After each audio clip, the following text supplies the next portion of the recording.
I had been in the city 8 months when the rain found me without a plan for it. Not without an umbrella. I had one, a good one, the kind you buy when you have decided to take weather seriously, which I had sometime in the fall after 2 ruined jackets, and the particular defeat of arriving somewhere important, looking like someone who had crossed a river. I had it with me. What I did not have was the intention to use it the way I used it that afternoon, which was to hold it over someone else. Her name was Ada Chen. I met her on the corner of Morrison and Fifth on a Wednesday in March at 4:47 in the afternoon, which I know because I had just looked at my watch. Not because I was late anywhere, but because I had a habit, in that period of my life, of checking the time without particular purpose, as though confirming that it was still moving was a kind of reassurance I needed. She was standing at the corner with her bag pulled up over her head, which was doing approximately nothing, and her expression was the expression of someone who had miscalculated the weather and was managing the consequence with as much dignity as the situation allowed, which was not a great deal. I had been intending to go straight. My apartment was 3 blocks that direction. I do not know why I stopped. There was no decision, exactly. There was just the stopping. "I have room," I said, and held the umbrella out toward the space beside me. She looked at it, then at me. The evaluation was quick, practiced, the specific assessment a woman in a city makes about a stranger offering something before she decides whether to accept it. I passed, apparently. "Thank you," she said. She stepped under. "My name is Owen Vale. I was 31, a cartographer. I made maps, technically for a geographic information firm, practically for the satisfaction of rendering the world at a scale where it could be held and understood. I had moved to Portland from a smaller city 8 months before, which I now described as a professional opportunity, and which had also been, in a way I had not fully sorted out, a personal reset. The professional part was straightforward. The personal part was the part I was still carrying around the edges of, without quite setting down.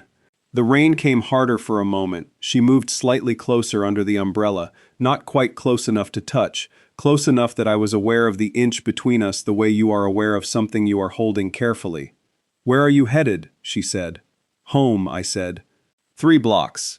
"I'm 2 past that," she said. "On Alder." "Then we're the same direction," I said. We walked. "I want to tell you about those 5 blocks, because they were the kind of 5 blocks that do not resemble 5 blocks from the inside." She was a landscape architect, she said. When I asked what she did, which I asked because asking someone what they do is the sentence-shaped thing you say when you are walking with a stranger and you want to keep the walking going without the silence becoming a different kind of thing. She said it the way some people say what they do and some people don't, which is to say, she said it and then she said something about it that told me what it meant to her, rather than just what it was. She was working on a waterfront park redesign, a stretch of reclaimed industrial land along the river, 2 years into a 3-year project, at the phase where the design that lived in her head was finally becoming the thing that would live in the ground. "The hard part," she said, "is that you're always designing for how it will look when it's done. But a park is only done on paper. The real version is always becoming something." I looked at the sidewalk for a moment. "Maps are the same," I said. "You make a map of what's there, but what's there keeps changing. The map is always a little bit wrong by the time it's finished." She looked at me sideways. The look of someone who has just encountered a person who understood the specific thing they said rather than the general shape of it. "Yes," she said, "exactly that." The rain was steady but not severe. The Portland kind. The kind the city takes as a baseline and adjusts its expectations around, rather than treating as weather. The umbrella held it off evenly. She was close enough that I could see the particular way she walked, which was with the deliberate attention of someone who notices the ground she is moving over, the cracked square of sidewalk, the tree roots that had shifted the pavement into small hills over years. She noticed things. I noticed her noticing them. Between 6th and 7th, she stopped for a half-second at a small square of sidewalk where a tree root had lifted the concrete into an uneven shelf. She stepped over it and kept walking without commenting. But she had noticed it. She had adjusted for it before it had the chance to catch her. That was the specific quality of her attention. It was preemptive. She was always slightly ahead of the thing, already understanding what it required. I thought about that for the rest of the walk. I was still thinking about it when she spoke. At the corner of Morrison and 8th, she slowed. "This is you," she said. "8th and Alder is a block further," I said. "I know where Alder is." She said it without sharpness. "But this is where you go." "I'm not in a hurry," I said. She looked at me with the expression of someone deciding how much to let a moment be what it appears to be. "All right," she said, "one more block." She had a plant in the window of her apartment. I could see it from the street, a large, leafy thing in the upper left glass, doing the work plants do in apartment windows, of making a space look lived in from the outside. I noticed it the way I was noticing everything on that walk, which was more carefully than I usually notice things, as though the rain had sharpened something. We stopped on the sidewalk in front of her building. The logical thing was to say goodbye. I had walked her to her door, essentially, which was more than the umbrella required, and which had happened naturally enough that neither of us had commented on it. The rain was still coming. The umbrella was still between us. She looked up at me. "Don't let go of it yet," she said. I held it. We stood on the sidewalk outside her building with the rain on the umbrella and the street quiet around us in the way Portland streets go quiet in the rain, the traffic thinner, the sound muffled, the city doing something thoughtful with itself, and neither of us said anything for a moment that was longer than it should have been and shorter than I wanted it to be. "I don't know your name," she said. "Owen," I said. "Vale." "Ada," she said. "Chen." A pause. "Do you always offer your umbrella to strangers?" "No," I said. "Why today?" I thought about that, genuinely, rather than searching for the right answer. "You looked like you'd been in the rain long enough," I said. She looked at me with the expression she had had on Morrison and 5th when she'd made her assessment, more careful now, going further into something. "I have been," she said. "Not about the rain. Or not only about the rain." The way she said it put both meanings in the same sentence and let them sit there together. I understood both of them. "So have I," I said. She was quiet for a moment. The rain came down. A car went past on Alder, slow, its headlights amber in the wet. "Owen Vale," she said, as though she was placing it somewhere specific. "Cartographer." "Ada Chen," I said. "Landscape architect."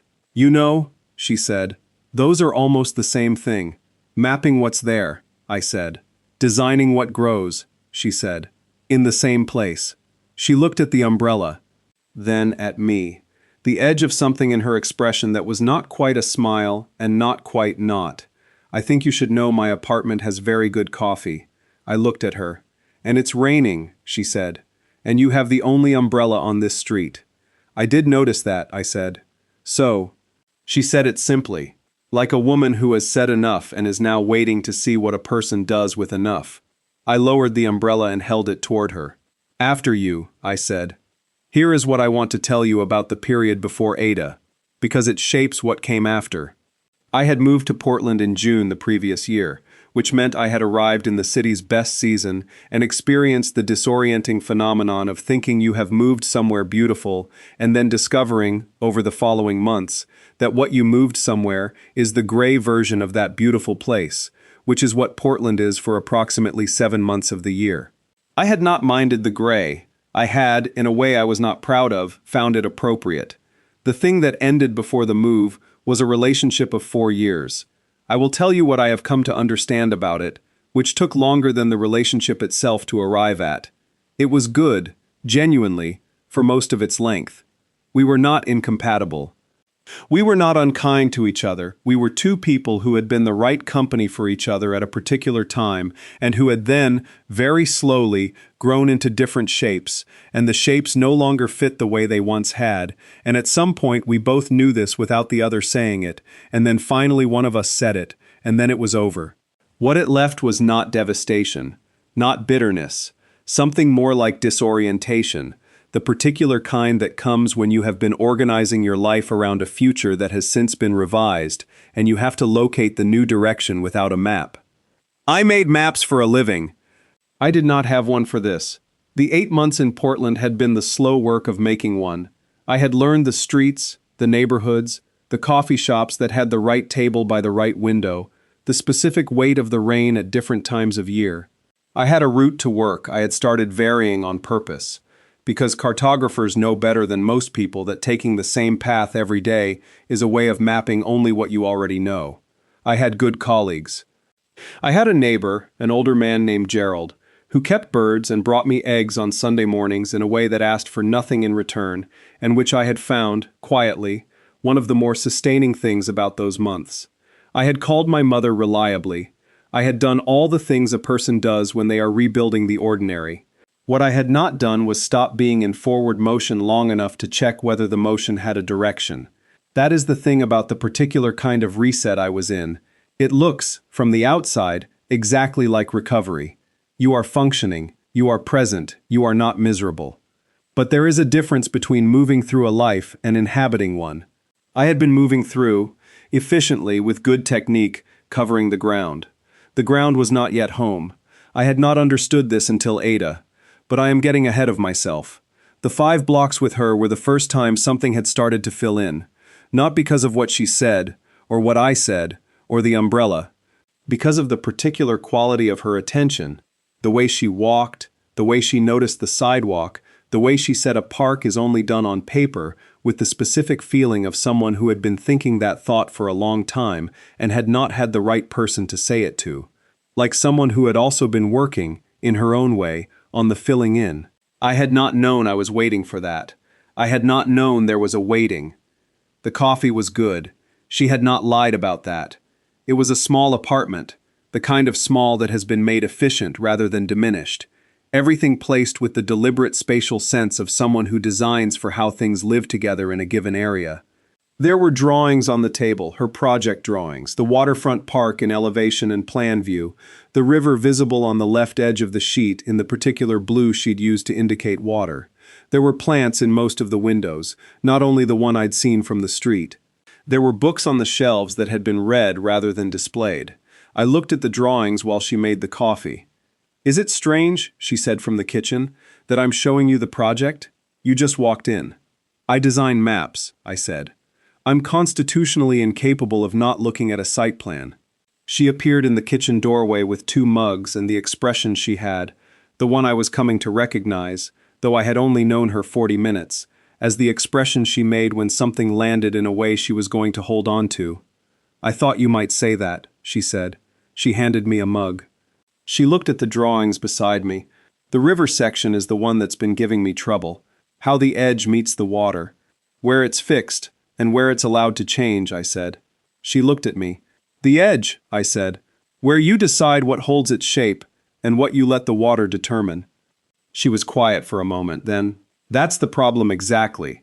She said it the way she'd said exactly that on the walk, with the specific weight of recognition, of having said the thing clearly to someone who already understood what it meant.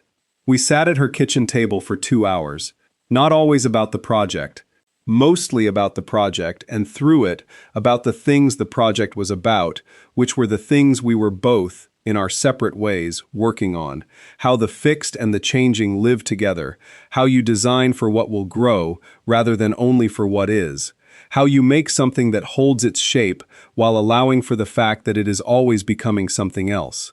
At some point in the second hour, the rain stopped. Neither of us mentioned it. I had not had a conversation like that in a long time. Not because I had been isolated. I had friends, I had colleagues, I had Gerald with his eggs and his birds. But because the specific frequency of it was rare. The kind where you say the actual thing and the other person has already arrived at the zip code of it and you don't have to explain the roads. She had that frequency. I had not known I was looking for someone who did until I was sitting at a kitchen table in Portland at 7 in the evening, realizing I had forgotten it was raining. When I finally said I should go, it was past 7, the light had changed outside. She walked me to the door and said, "I'd like to continue this." "The conversation," I said. She looked at me steadily. "Among other things." I looked at her on the threshold of her apartment, which I had entered because of an umbrella, because of a corner in the rain, because of 4 words that had been about an umbrella, and about something that had nothing to do with one. "Saturday?" I said. "Saturday," she said. There it was. Not a complicated answer. Not a long speech. Just the day, in her voice, with the particular qualities she gave things she had already decided. I walked home in the dry air after the rain, which is the best version of Portland air.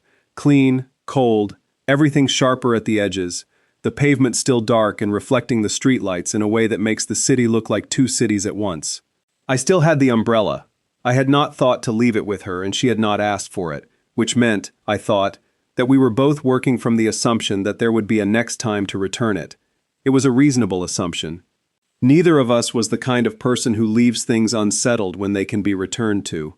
There is a word in cartography, orientation. It means the process of determining where you are relative to where everything else is. You take a bearing. You locate yourself on the grid.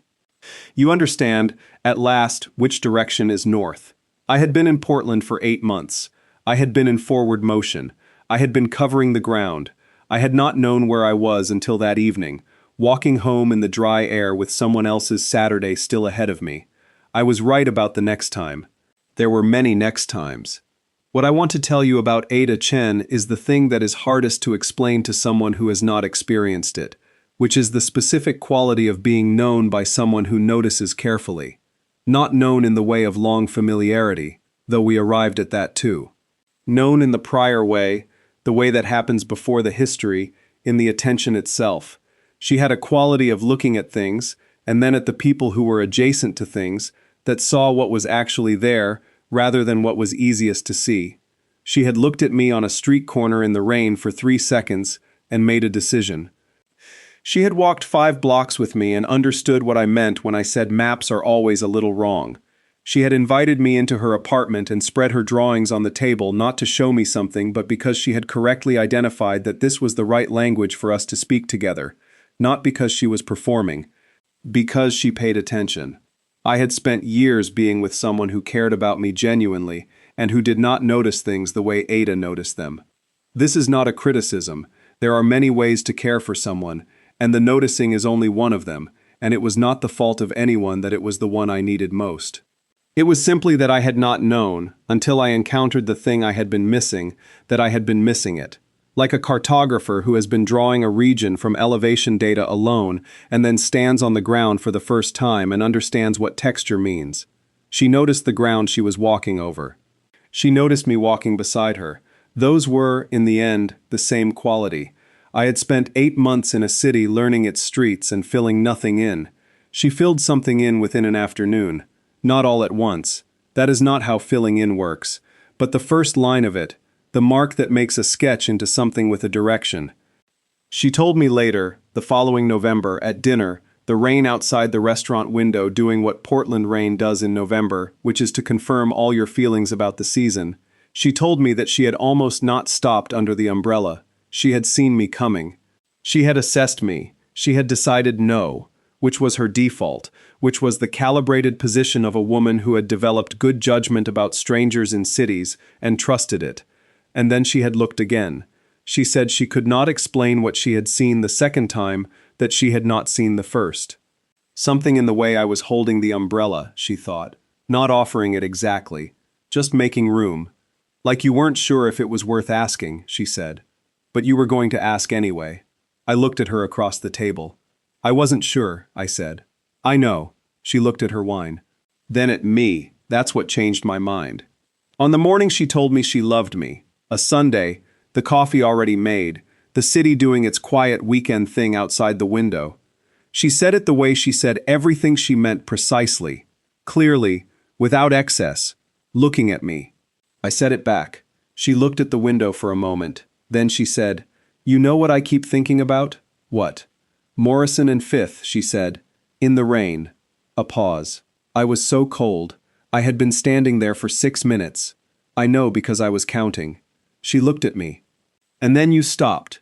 You could have kept walking," I said, "under your own bag." "I know," she said. "I didn't want to." She held my gaze. I'd been in the rain long enough. I thought about the umbrella, about holding it out toward the space beside me without knowing what I was doing.